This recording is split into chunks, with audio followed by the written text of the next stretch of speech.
Salam damai sejahtera Bapak, Ibu, Saudara-saudari sekalian yang saya kasihi. Terima kasih sudah berkenan bergabung bincang-bincang di channel Apologet Murtadin Perlu Tahu ini. Sharing ke 110 dengan topik di Kristen semua terjawab. Ayo ikut Yesus Kristus, juru selamat, pasti masuk surga. Di Kristen semua sudah terjawab. Ayo ikut Yesus Kristus, juru selamat, pasti masuk surga. Semua pertanyaan di Kristen dijawab oleh Alkitab. Tidak ada yang tidak terjawab. Ayo, jangan ragu-ragu, ikut Yesus Kristus, pasti selamat. Beliau sekarang hidup di surga. Sekarang, karena beliau adalah Tuhan yang hidup. Yesus Kristus bukan agama Kristen, tapi Tuhan semesta alam yang hidup. Pertanyaan ke-1. Tuhan kok dilahirkan oleh manusia? Ya, ini terjawab enggak ya? Ini banyak yang bertanya begini, biasanya apologet non-Kristen. Jawab, Santa Maria bukan melahirkan Tuhan, tetapi melahirkan anak laki-laki, seorang anak laki-laki. Melahirkan seorang anak laki-laki yang memiliki dua kodrat. Kodrat manusia dan kodrat Allah. Karena beliau bukan terjadi dari benih laki-laki, melainkan dari Roh Kudus, Roh Allah. Ya. Allah di dalamnya. Dasarnya adalah Yohanes 1:14. Firman itu telah menjadi manusia dan diam di tengah-tengah kita. Dan kita telah melihat kemuliaannya sebagai anak tunggal Bapa penuh kasih karunia. Firman itu adalah Allah menjadi manusia. Lukas 1:30-31. Kata malaikat itu kepada Maria, jangan takut hai Maria, sebab engkau beroleh kasih karunia di hadapan Allah. 31. Sesungguhnya engkau akan mengandung dan akan melahirkan seorang anak laki-laki, dan hendaklah engkau menamainya Yesus. 32. Ia akan menjadi besar dan akan disebut anak Allah. Disebut anak Allah. Ya, Allah sendiri. Pertanyaan kedua, ya ini disebut anak Allah, jadi terjawab. Kenapa dilahirkan oleh manusia? Karena beliau menjadi manusia. Jadi harus dilahirkan oleh seorang perempuan. Ya, turun langsung dari sorga. Bisa. Bisa, tapi itu namanya bukan manusia. Jadi-jadian barangkali istilahnya yang tepat. Jadi seorang menjadi manusia harus dilahirkan oleh seorang perempuan. Pertanyaan kedua, Yesus itu kan manusia, kok dijadikan Tuhan? Manusia kok dijadikan Tuhan?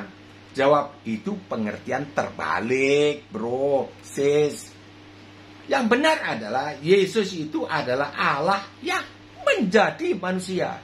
Allah menjadi manusia. Bukan manusia dijadikan Tuhan. Terbalik kan? Terbalik. Ya, coba dengan baik-baik dong.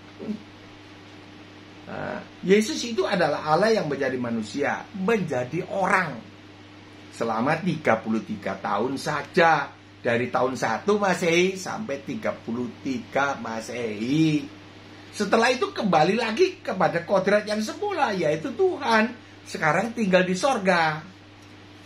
Ini harus diingat baik-baik. Jadi sebelum tahun 1 Masehi, Yesus Kristus adalah Allah. Allah. Tidak punya daging. Dalam kurun waktu 1 Masehi sampai 33 Masehi, Yesus Kristus adalah manusia. Manusia.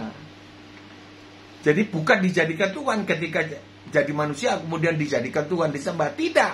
Pada saat beliau menjadi manusia tidak pernah disembah. Tidak pernah beliau memerintahkan disembah. Kalau disembah beliau tidak menolak. Sebab di dalam beliau ada kodrat Allah. Kalau ada yang menyembah, kalau tahu, oh ini Tuhan ini. Karena membuat mujizat. Ya tidak nolak. Tapi beliau tidak minta disembah. Maka dari itu, kenapa tidak ada Yesus berkata bahwa sembah akulah Tuhan, sembah aku. Tidak, beliau menjadi manusia, bukan menjadi Tuhan. Ya bro, sis, setelah lewat 33 Masehi, Yesus kembali adalah Tuhan atau Allah. Itu kembali kepada Allah. sekarang Allah tidak boleh dibilang itu orang. Orang kok tinggalnya di sorga. Salah toh bro, sis, salah ya. Pertanyaan ketiga, orang Kristen menyembah manusia. Dibalik lagi.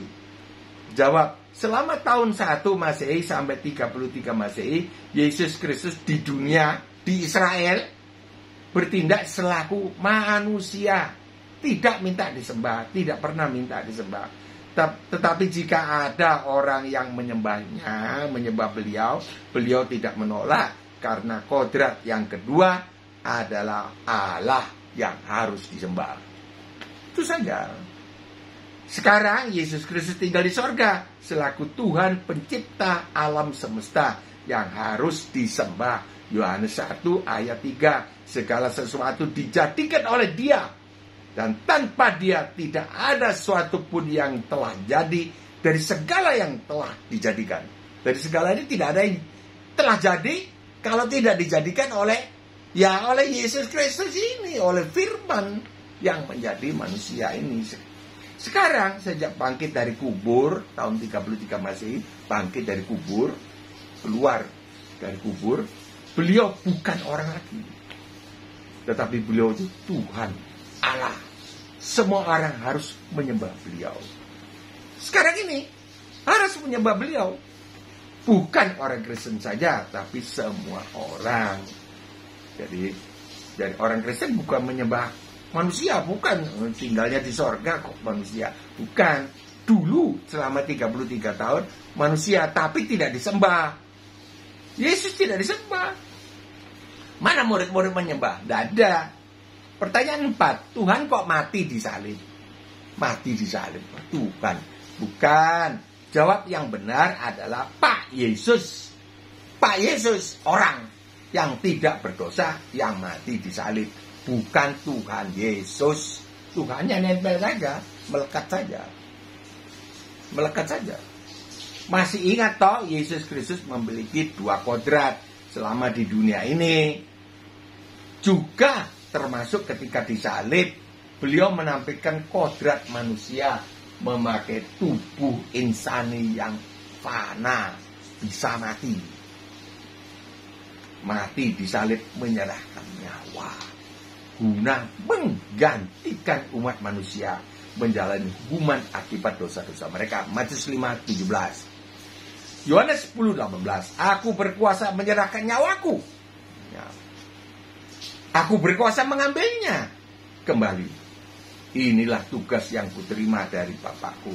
Jadi beliau bertugas di atas kayu salib ini. Bukan Tuhan kok mati, bukan orang, statusnya orang. Tapi Tuhannya tetap melekat di dalam beliau. Ketika di dalam kubur, sampai di dalam kubur, beliau orang, dikapani orang. Ketika hari ketiga, itu dia. Beliau mengambil nyawanya kembali. Siapa yang bisa mengambil nyawanya kembali ketika mati? Tidak ada, ya Tuhan. Siapa yang percaya kepada beliau, kita akan bangkit pula. Dibangkitkan oleh beliau yang sudah menjadi pertama kali yang bangkit dari antara orang mati, mengalahkan maut.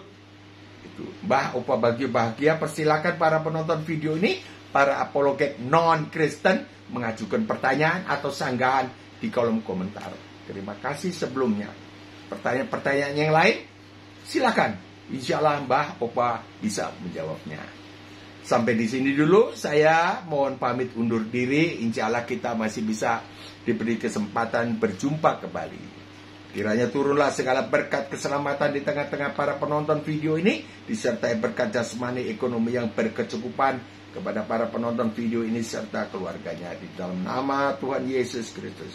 Amin. Tulislah komentar, pertanyaan atau sanggahan. Bagikanlah video ini. Tekanlah subscribe, maka Anda akan selalu dikirimi video yang baru di-upload. Sampai jumpa besok atau lusa, 10 menit saja, atau bahkan diusahakan kurang dari itu. Insya Allah, salam damai sejahtera.